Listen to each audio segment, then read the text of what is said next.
उधर से जदयू की टिकट पर चुन कर आई लवली आनंद, एनडीए सांसद, ने राष्ट्रपति अभिभाषण के दौरान अपनी बात बहुत ही विस्तार से रखी।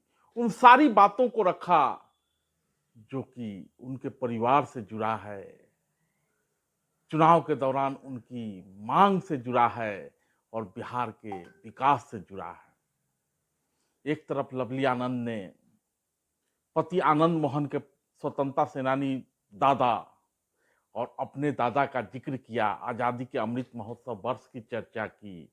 वहीं दूसरी तरफ आपातकाल के दौरान जो घटनाएं घटी थी, जिस तरह से लोगों को जेल भेजा गया था, उन बातों को भी सामने रखा। साथ ही पूरे चुनाव में जिस तरह से संविधान हाथ में लेकर और संविधान के संबंध में बहुत सारी बातें कही, संविधान के प्रति खतरा बताया गया, संविधान हाथ में लेकर शपथ लिया गया, दिलवाया गया, उन सब बातों को भी रखा। साथ ही लवली आनंद ने माता सीता की धरती के विकास के लिए नीतीश कुमार और नरेंद्र मोदी द्वारा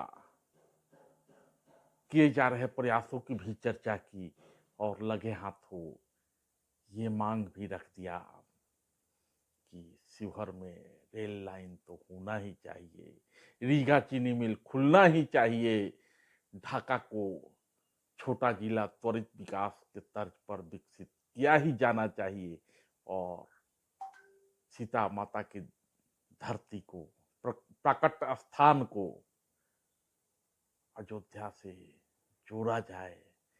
ये सब बातें भी लवली आनंद ने रखी। तो आइए सुनते हैं लवली आनंद सदन में अपने भाषण में, राष्ट्रपति के अभिभाषण के दौरान दिए गए अपने भाषण में क्या कहती हैं। टर्म है अध्यक्ष जी, दूसरी बार अध्यक्ष पद पर चुने जाने के लिए मैं आपको हृदय की गहराई से बधाई व शुभकामनाएं देती हूं। महोदय, मैं महामहिम राष्ट्रपति महोदय के अभिभाषण पर धन्यवाद के लिए खड़ी हूं।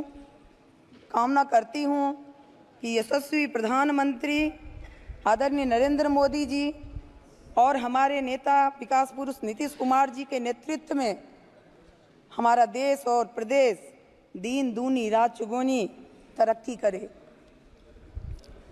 अध्यक्ष जी, मेरा परिवार स्वतंत्रता सेनानी परिवार रहा है। आनंद मोहन जी के दादाजी स्वर्गीय राम बहादुर बाबू, जिन्हें कोसी का लोग गांधी कहते थे, और मेरे दादाजी स्वर्गीय रामेश्वर बाबू, दोनों स्वतंत्रता सेनानी आंदोलन में साथ थे। इस देश में आज़ादी और लोकतंत्र की स्थापना में जब हमारे पुरखों का बड़ा योगदान रहा है, परंतु खेद है कि आज जब हम आज़ादी का अमृत महोत्सव मना रहे हैं, तो ठीक आज से 50 साल पहले 5 जून 1975 में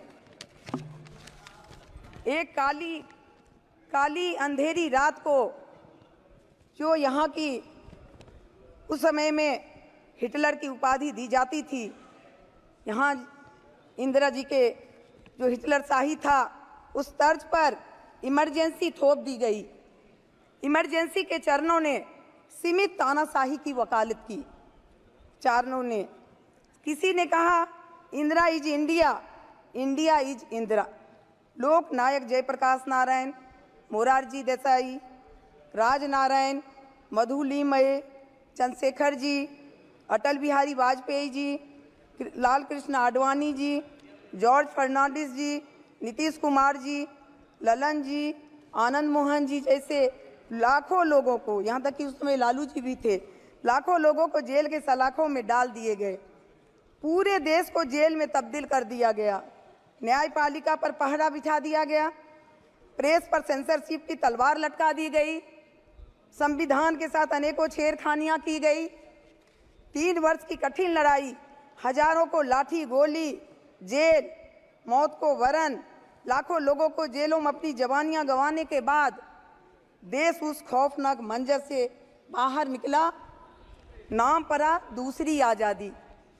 लेकिन आश्चर्य है कि जिन लोगों ने देश को कैद खाने में तब्दील कर दिया, लोकतंत्र का गला घोटा, प्रेस और न्यायपालिका की स्वतंत्रता छीनी, संविधान को बूटों तले रौंदा, वही चुनाव में चिल्लाते रहे संविधान खतरे में है, संविधान खतरे में है। इस तरह से हमने देखा संविधान का मजाक उड़ाते हुए संविधान की कॉपी हाथ में रखकर शपथ लेते रहे।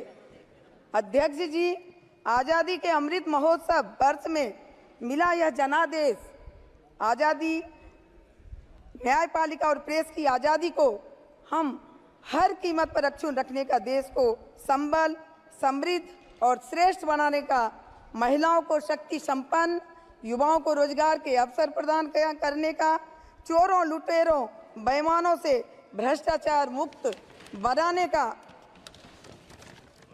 है। प्रधानमंत्री जी इस दिशा में मजबूती से निरंतर आगे बढ़ रहे हैं। उन्होंने 33% महिलाओं को आरक्षण दिया और महिला सशक्तिकरण के लिए, उसी तरह से बिहार के माननीय मुख्यमंत्री जी ने 50% पंचायती राज में महिलाओं को आरक्षण दिया। इस तरह से महिला सशक्तिकरण को आगे बढ़ाया। पूरा देश उनके साथ। अभी आज प्रधानमंत्री जी के तीसरी बार प्रधानमंत्री बनने पर हार्दिक बधाई देता है।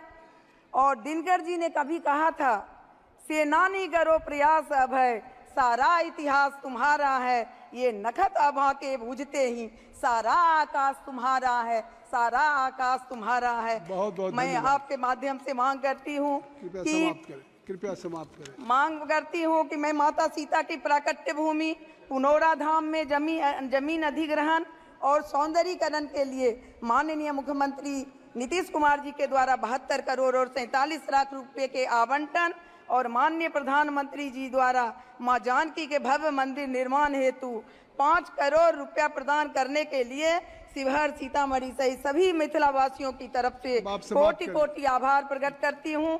मैं आपके माध्यम से पुरजोर मांग करती हूं, शिवहर को रेल मार्ग से जोड़ने और बरसों से बंद पड़े रीगा चीनी मिल को चालू कराने, छोटा जिला त्वरित विकास के तर्ज पर ढाका को जिला बनाने, कृपया इस पर ध्यान देने का कष्ट करेंगे। अंतिम में मैं आपके माध्यम से मांग करती हूं कि अयोध्या सीतामढ़ी जनकपुर की बीच स्पेशल कॉरिडोर बनाकर श्रद्धालुओं को यातायात सुगम किया जाए। इसके साथ ही मैं अपनी पार्टी की ये जो चीर प्रतीक्षित मांग है कि बंटवारे के बाद जब बिहार और झारखंड बटा है तो बिहार में बहुत सारे ये हो गया है, संसाधन की कमी हो गई है। तो हमारा जो पार्टी का पुराना मांग है कि बिहार को विशेष राज्य का दर्जा देने की मैं पुरजोर मांग करती हूँ। और फिर से मैं राष्ट्रपति के अभिभाषण का मैं अनुमोदन करते हुए आपने जो हमें समय दिया है इसके लिए मैं धन्यवाद देती हूँ। जय हिंद, जय बिहार, जय शिवहर। बहुत बहुत